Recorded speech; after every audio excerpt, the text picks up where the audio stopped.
তো নমস্কার বন্ধুরা, আপনারা দেখছেন স্বপন টেক গুরু ইউটিউব চ্যানেল। তো আজকের ভিডিওটি একটি গুরুত্বপূর্ণ ভিডিও। তো যে ভিডিওর মাধ্যমে আপনারা জানতে পারবেন যে আপার কার্ড কি। সেন্ট্রাল গভর্নমেন্টের প্রত্যেকটি স্টেটে শুরু হয়ে গেছে রেজিস্ট্রেশন।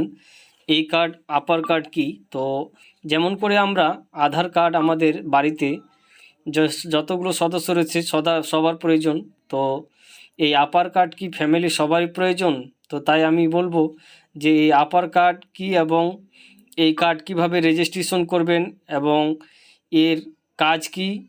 তো আপনাদের বাড়িতে যদি স্টুডেন্ট থেকে থাকে তাদের জন্য এই কার্ডটি অতি গুরুত্বপূর্ণ, যার মাধ্যমে আপনারা আপনাদের যে ডকুমেন্টস রয়েছে সেই ডকুমেন্টসের নথিপত্র সম্পূর্ণভাবে সুরক্ষিত করতে পারবেন। এবং আপনাদেরকে যেমন করে ডকুমেন্টস নিয়ে যে কোনো কাজে ছুটোছুটি করতে হয়, এই আপার কার্ড থাকলে আপনাদেরকে ডকুমেন্টস নিয়ে আর ছুটোছুটি করতে হবে না। এই আপার কার্ডের মাধ্যমেই আপনারা সব কিছু নথিপত্র আপনাদের জানতে পারবেন। তো চলুন আপনাদেরকে দেখিয়ে দিব। তো ভিডিওটি যদি ভালো লাগে স্বপন টেক গুরু ইউটিউব চ্যানেলকে লাইক, শেয়ার, কমেন্ট এবং সাবস্ক্রাইব করবেন আর বন্ধুদের মাঝে শেয়ার করবেন। তো চলুন আপনাদেরকে কম্পিউটার অন স্ক্রিনে দেখে দিই কীভাবে রেজিস্ট্রেশন করবেন।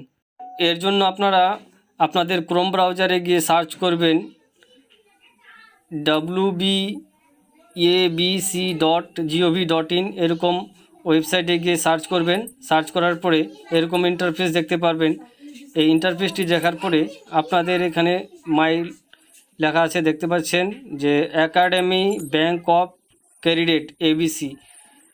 তো এরকম ইন্টারফেস চলে আসবে। তো এখানে মাই অ্যাকাউন্ট, তারপরে স্টুডেন্ট এরিয়াতে আপনারা ক্লিক করবেন। ক্লিক করার পর যেহেতু আমার রেজিস্ট্রেশন করা রয়েছে, তো আপনাদেরকে লগ ইন করে দেখিয়ে দেব যে আপনাদের যেমন করে আপনাদের যে মোবাইল রয়েছে সেই মোবাইল নম্বরটি এখানে পুট করে দেবেন। তো আমি আমার মোবাইল নম্বরটি পুট করে দেব। তো দেখতে পাচ্ছেন আমি আমার মোবাইল নম্বরটি পুট করে দিলাম এবং আপনার যে এমপিন রয়েছে অর্থাৎ আপনাদের যে পাসওয়ার্ড রয়েছে সেই পাসওয়ার্ডটি ফিল করে দেবেন। তারপরে টার্ম অ্যান্ড কন্ডিশনে ক্লিক করে দেবেন, লগ ইন অপশানে ক্লিক করবেন বা সাইন ইন অপশানে ক্লিক করবেন। তারপরে আপনার মোবাইলে ওটিপি চলে যাবে। তো দেখতে পাচ্ছেন আমার মোবাইলে ওটিপি চলে আসছে। তো ওটিপিটা এখানে ফিল করে দেব। ফিল করার পরেই তো ওটিপিটা আমার মোবাইলে আসছে। তো আমি এখান থেকে আমার ওটিপিটি ফিল করে দেবো। ফিল করার পরে সাইন ইনে ক্লিক করব। তো সাইন ইনে ক্লিক করার পরে দেখতে পাচ্ছেন এরকম ইন্টারফেস দেখতে পারবেন। তো দেখতে পাচ্ছেন যে এখানে আমার যে ডকুমেন্টস রয়েছে আধার কার্ড, তারপরে হচ্ছে প্যান কার্ড, তারপর হচ্ছে কোভিড সার্টিফিকেট, এরকম করে আপনাদের যতগুলো ডকুমেন্টস রয়েছে সেই ডকুমেন্টসগুলো এর মাধ্যমে আপনারা সুরক্ষিত করতে পারবেন। এবং এটি একটি সেন্ট্রাল গভর্নমেন্টের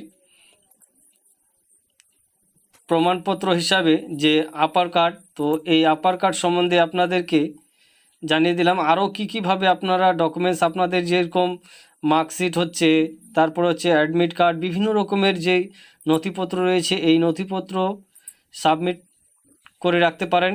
তো আপনাদেরকে আর যদি এই আপার কার্ড থাকে তাহলে অন্য কোনো কার্ডের প্রয়োজন নেই। তো এই আপার কার্ডের সাহায্যে আপনারা সম্পূর্ণ কাজ করতে পারবেন। তো ভিডিওটি ভালো লাগলে বন্ধুদের মাঝে শেয়ার করবেন আর বেশি বেশি